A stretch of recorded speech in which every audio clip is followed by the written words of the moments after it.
So I thought, as a bit of a thank you, I'd get together some of my favourite ingredients and cook for Claire and her family a really simple cracker dish. It's my slow cooked lamb shoulder. It's one of those one pan wonders you can sort of set and forget.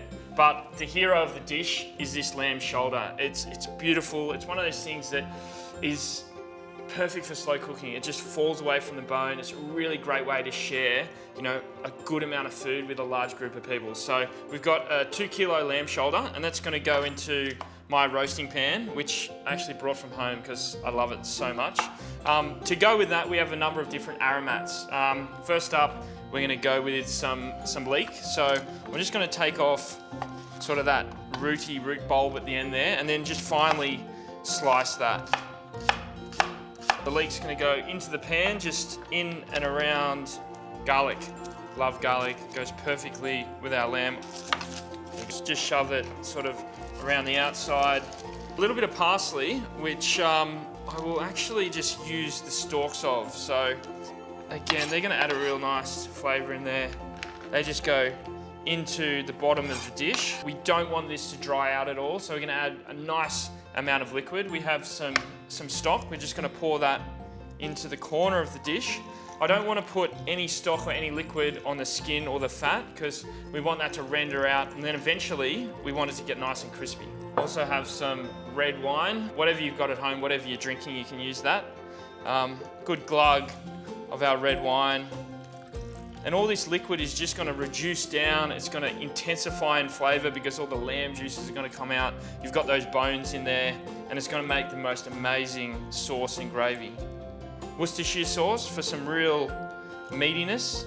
We have some tinned tomatoes, whole tomatoes, just pop them in whole. At the end of the cook, we're going to mash them up. There we go. And to finish off, thyme. A couple of sprigs of thyme, just literally just scattered over the top of the whole dish. Swig of extra virgin olive oil, gives it that silkiness. Season, sea salt. I don't mind if the salt goes on the skin, and a pinch of cracked pepper. What I like to do is get a bit of baking paper and put that on top of the lamb, and then finish it with some foil. So, baking paper.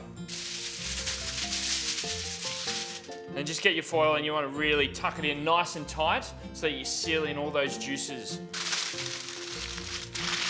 All right, that's looking good. Time to hit the oven. There we go. Lamb's in the oven, 3 hours, 110 degrees. I better get back outside and help Claire around the farm. I better rug up too because it's freezing. Alrighty, so been out there working hard. 3 hours is down. It's time to check the lamb. Basically, it should be pulling away from the bone. There won't be any colour on it yet, but we'll fix that in a minute. Smells really, really good. Okay, just lift the foil up. Obviously be careful, it's going to be hot. Okay, and then again, the baking paper, you can just pull that off. Look at that. Oh, smells absolutely amazing. As you can see, the shoulder's starting to sort of stick out here.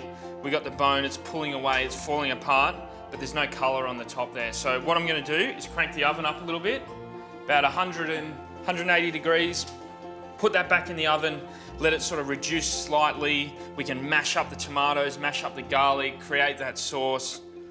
It's going to be amazing.